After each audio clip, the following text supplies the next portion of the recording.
So, generally speaking, clown movies tend to have a little bit of a bad reputation. They're usually a dime a dozen. Now, this is pretty much the same thing as zombie movies and werewolf movies, and these types of creature movies, monster movies that usually come in B movie form, and you have to go through a whole slew of them to find a pretty decent one. I discovered House of Clowns very recently on Tubi, and the poster looked really, really cool, which is usually the case when it comes to B movies as well. It's definitely like judge a book by its cover kind of thing. So when a poster looks really cool, usually it's easy to sell me on the movie. But House of Clowns is directed by Jeremy Lubash, and this is produced and edited by Dustin Ferguson, which is a familiar name to me. I've heard that name in the horror community many times, so definitely seen it pop up here and there. And clown movies and B movies are up my alley, so I like to dip my toes into basically whatever I can, and this was streaming for free, so I thought, why not? I also want to get a little bit more exposure to B movies, especially like I've recently gotten, well, not recently, but B movies have always grown on me more and more and more as the years have gone by and as I've discovered more of them, and also just developed a much bigger appreciation of low budget cinema and what goes on behind the scenes and stuff like that as the years goes on again. But there's some movies that are still I just can't get into, like for example, shot on video films. I don't think this film was shot on video, but it definitely feels like a shot on video film, and the budget is like extremely minuscule, and it's it's got its budget restraints, and for the record, I wasn't the biggest fan of this movie, straight up. I am going to talk about the positives though, because I always say, and I mean it, that I don't want to make this channel about negative reviews, and I'm not here to shit on films or shit on any type of movie. Generally, if I don't like a movie, I don't review it. That's my rule. I wasn't going to review this one, but I was halfway through it, and like I said, I kind of want to expose myself to lower budget cinema on purpose so I can find the good in it.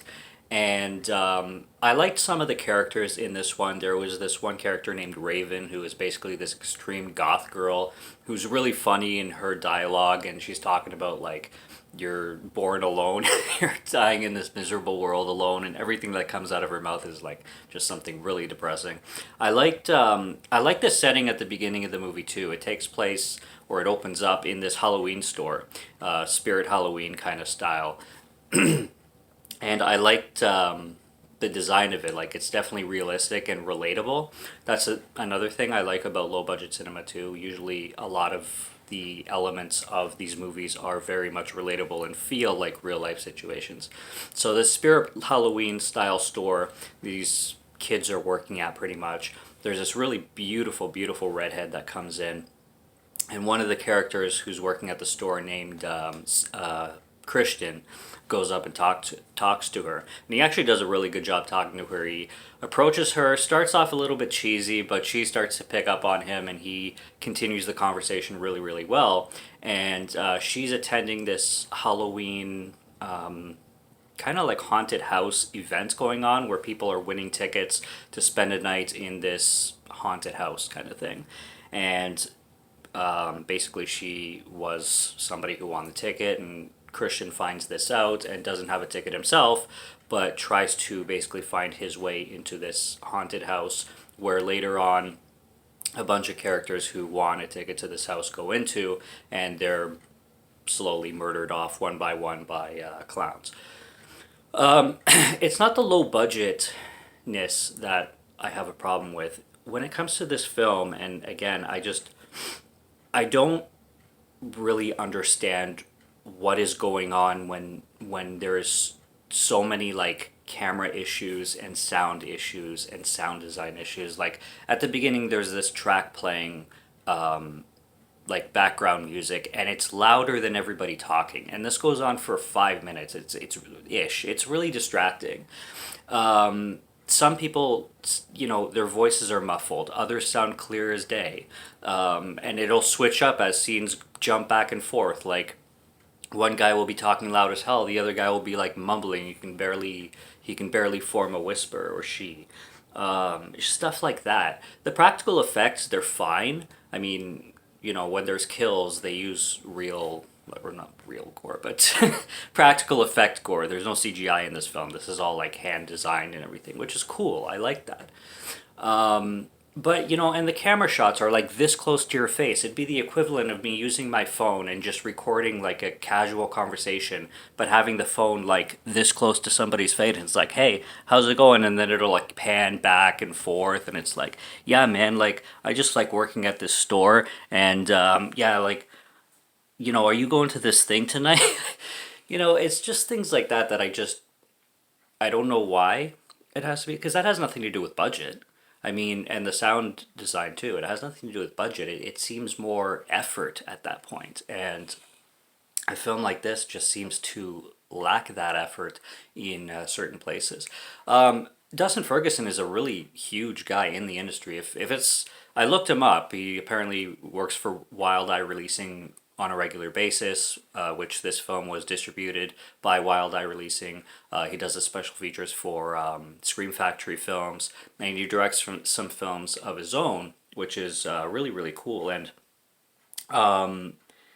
apparently this guy is Dustin Ferguson, I mean, is behind like hundreds of horror films, low budget horror films, which is great because it's always good to, in a sense, like, not, I don't want to say quantity over quality because that's the wrong way to put it, but getting projects out there no matter what the budget is, even if you have like $1,000 to make something, at least making something and putting it out there is better than doing nothing at all, which is why I don't like to criticize cinema, because at least somebody else is doing something, and I don't want to be the asshole just sitting in front of my phone, dissing somebody's project, because that's not who I am, and that's not the kind of YouTube channel I want to do. But at the same time, I also have to be honest, and I'm not going to praise something that is not worth praising, and I'm not going to say I loved something that I literally didn't love. They could have done a better job with the clowns. They definitely could have had more of them.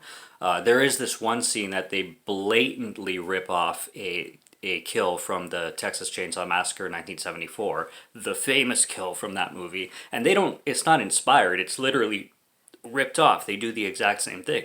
Excuse me.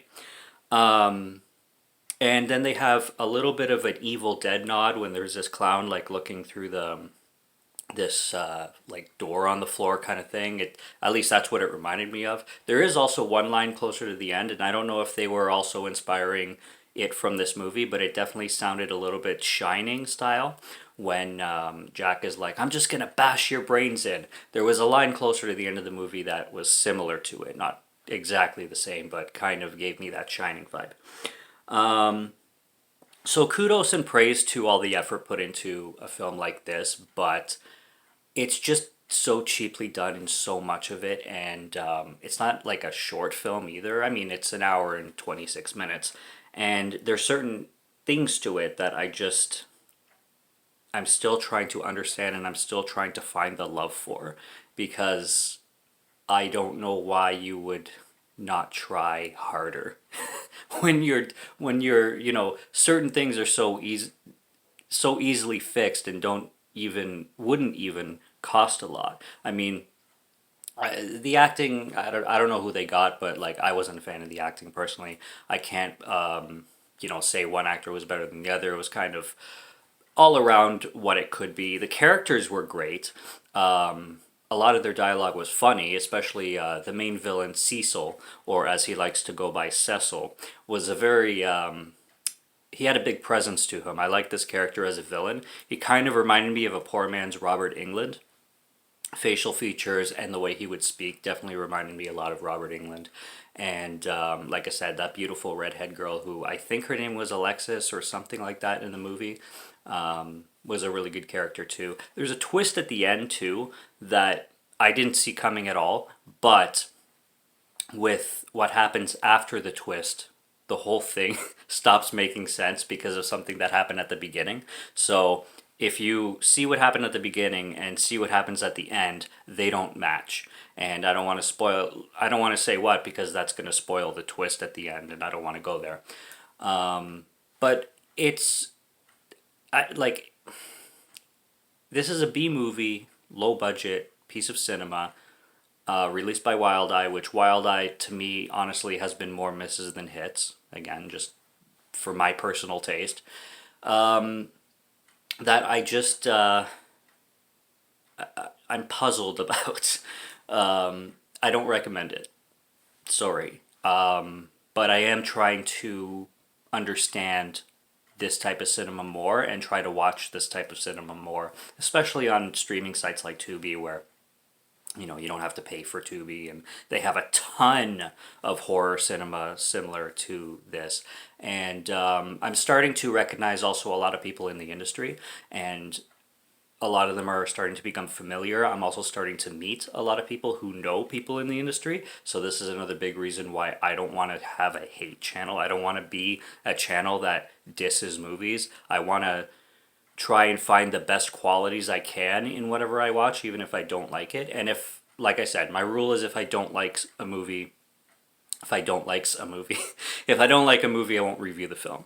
There's been lots of directors that I've reviewed their films on this channel because I like them, and then there's other films by the same directors or other directors and stuff like that that I won't review just because I wasn't into the film, and I'm not going to give a bad review to a film that that I didn't enjoy. This one being an exception because I had already started it. This was a first time watch, and I might as well have finished it. I was halfway through already. I'm like, I'm not feeling this, but I need a review up, so I might as well go. This review, I really am going overboard. I didn't want it to go over 10 minutes, but I'll just end it here. That's really all I have to say anyway. Subscribe to Morgan Film Fan if you like to listen to my voice or if you like my film reviews. I'll be back with more soon, so stay tuned. Check out what's on the channel already. Stay tuned for what's coming, and until next review, have a good one. Take care and cheers.